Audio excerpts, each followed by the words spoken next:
E no vídeo de hoje eu quero te levar para Dubai, uma cidade que é muito conhecida por suas construções grandiosas, como o prédio mais alto do mundo e diversas outras construções, arranha-céus, luxo, que impressionam aí todo mundo. E dentro dessas obras eu sempre lembro, quando penso em Dubai, aquelas ilhas artificiais que foram construídas do zero. Mas afinal, como é que foram construídas essas ilhas? E nesse vídeo vamos falar exatamente disso, como essas impressionantes ilhas saíram do zero e conquistaram o mundo. Então já no começo do vídeo, clica no botão de gostei para que a gente chegue na meta de 50 likes e esse vídeo chegue cada vez mais pessoas, beleza? Se você ainda não é inscrito no canal, clique em inscrever, que é muito importante para que você veja na sua timeline do YouTube quando tiver um vídeo novo. E é a primeira vez que vamos comentar as construções de grandes obras, então se você curtir desse modelo, fala nos comentários para a gente saber se continuamos fazendo ou não, beleza? Então roda a vinheta e vamos descobrir mais sobre as ilhas de Dubai.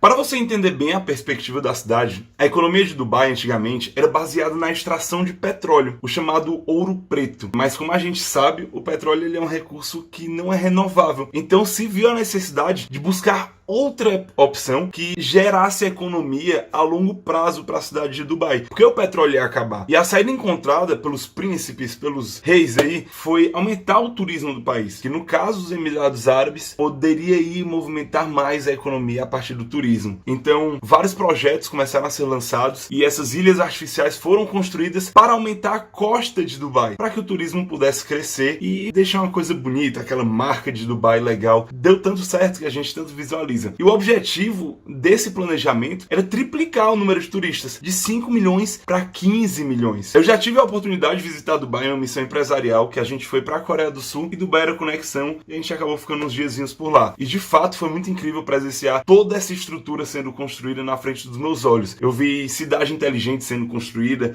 grandes arranha-céus, enfim, foi surreal. Tô colocando aí algumas fotos para você ver como foi. A viagem foi bem marcante, era uma cultura bem diferente. Quando a gente viaja, a gente busca isso, né? De vivenciar experiências diferentes. E eu jamais havia visto uma tendência à megalomania tão grande que, para quem gosta de construção, é muito bacana ver. Aqueles prédios que você realmente não enxerga o fim, quase. Que as nuvens acabam barrando antes deles terminarem. E eu acabei andando nessas ilhas de carro. Porém, quando você tá nessas ilhas, você nem percebe. Porque são ruas normais, avenidas, mas quem tem a visão de cima consegue enxergar. Então, as primeiras ilhas a serem construídas foram as que compõem um arquipélago, composto por ilhas em formato de palmeira, o Palm Island. E a primeira delas foi o Palm Jumeirah, que aumentou em cerca de 56 quilômetros da costa, e o objetivo era construir na ilha uma cidade com centros comerciais, shoppings, restaurantes, hotéis, apartamentos, casas, uma literal cidade em cima da água. E a construção foi iniciada em 2001 e a previsão de término era de 2011, sendo que em 2009 a ilha já estava funcionando. Essa primeira ilha foi um sucesso tão arrematador e tão grande que logo em seguida foi decidido que seriam construídas as ilhas Palm Jebel Ali e a Palm Derra. Mas você pensa, né? Como é que elas foram feitas? Ok, muito bonito saber na teoria, mas na prática, na construção, como as ilhas foram formadas? Uma forma simples de construir algo desse porte no mar é utilizar o concreto e aço. Mas um dos principais objetivos do príncipe de Dubai era construir a ilha apenas com materiais naturais, ou seja, apenas areia e pedra. Não me pergunte por que ele tinha esse objetivo, porque eu realmente não sei. O cara era o príncipe de Dubai e ele pode fazer o que ele quiser de fato. Pode-se pensar porque ele queria utilizar só coisas naturais, né? Mas Dubai é totalmente artificial, todos os prédios, então acho que não veria tanto problema. Então, foram utilizados em impressionantes 94 milhões de metros cúbicos de areia. E só para você ter noção, um carrinho de mão de areia equivale a 50 litros de volume. Para chegarmos a 1 metro cúbico, precisaríamos dar 20 viagens. Então, se a gente quisesse levar a areia da ilha para a construção, seriam necessárias 1 bilhão 880 milhões de viagens com carrinhos de areia. Então você já vê, teria que ter muita gente carregando carrinho de areia e provavelmente não foi assim que foi utilizado por meio de dragas. Eu vou explicar nesse vídeo direitinho como foi esse processo da retirada da areia. Ao redor da ilha foi construído um quebra-mar para proteger a ilha da força de ondas e foram utilizados 5 milhões e meio de metros cúbicos de rochas. Então são números números que assustam e que particularmente eu nunca vi algo parecido em qualquer outra obra. E além dessas rochas, temos que pensar que o quebra-mar foi revestido também por um geotexto permeável para evitar a erosão. Lembrando um pouquinho, a erosão é aquele processo que envolve o desgaste, o transporte, a disposição dos solos e de partículas de rocha. Então, nesse caso das ilhas, as ondas poderiam facilmente carregar toda a areia do quebra-mar. Por isso, a aplicação do geotexto no quebra-mar. Para determinar o tamanho desse quebra-mar, os engenheiros levaram em consideração o tamanho e a força das ondas durante a tempestade na região. E até mesmo o efeito do aquecimento global, que vem elevando aí o nível dos oceanos ao longo dos anos. Então, caso as calotas polares derretessem e subisse o nível da água, o quebra-mar poderia ter sido afetado. Então, esse cálculo é muito importante. E a construção da ilha, ela só poderia ser iniciada depois que o quebra-mar fosse construído. Porque, se fosse ao contrário, o próprio mar iria destruir toda a estrutura e toda a construção. Então, o quebra-mar era o mega responsável por deixar aquele mar calmo e tranquilo. Então, o primeiro passo foi aterrar o fundo do mar para levantar o quebra-mar de 4 metros abaixo do mar para 3 metros acima do mar. As camadas inclinadas, elas são responsáveis por diminuir a força das ondas que atingem o quebra-mar. Mas a parte que realmente faz essa proteção é sua parte externa, que é composta por rochas que chegam a pesar 6 toneladas. E como todo bom projeto, não há aleatoriedade na execução. Então, as pedras não são coladas de forma aleatória. O seu volume, peso e formato são considerados para decidir sua posição. Elas são colocadas por guindastes, de modo que fiquem levemente encaixadas para que elas permaneçam no lugar durante séculos. E para verificar se as rochas estão dispostas de forma adequada durante a construção e que nenhum apresenta rachaduras ou sinais de fadigas, de patologias, o que são realizados? Mergulhos, em que os mergulhadores fazem um estudo minucioso para garantir a segurança das rochas que protegem as estruturas. Então, com as obras do quebra-mar já bem avançadas, a ilha pôde finalmente começar a ser construída. Mas para isso, era necessário encontrar 94 milhões de metros cúbicos de areia adequada para compor a ilha. Então vamos lá, você vai começar a pensar que tem que realizar quase 2 bilhões de viagens de carrinho de areia e que Dubai fica numa região de desertos, então encontrar areia não deve ser um problema, correto? Errado. E é aí que mora um grande problema que os construtores até hoje vivenciam, tá bem? A areia encontrada no deserto, ela é muito fina, então depois de testes realizados, se fosse utilizada a areia nessa ilha, ela iria desmanchar devido à ação da água. Então você que estudou solos na faculdade lá atrás, esses testes de laboratórios foram feitos também antigamente para que esse tipo de areia fosse rechaçado e ignorado. A areia adequada para compor a ilha foi encontrada em alto mar, cerca de 11 quilômetros do local da obra. E essa areia é mais grossa e, consequentemente, fica mais compactada, garantindo uma melhor resistência à ação das águas e para suportar também as cargas da cidade que ali viria. Certo, e como tira toda essa areia lá de baixo, né? O recolhimento da areia do fundo do mar é utilizado feito com dragas, que fazem o transporte e lançam a areia no local do concreto. Então a preocupação a realizar o lançamento da areia agora é saber se a ilha está ficando com o formato planejado. Porque imagina só, tá dispondo areia,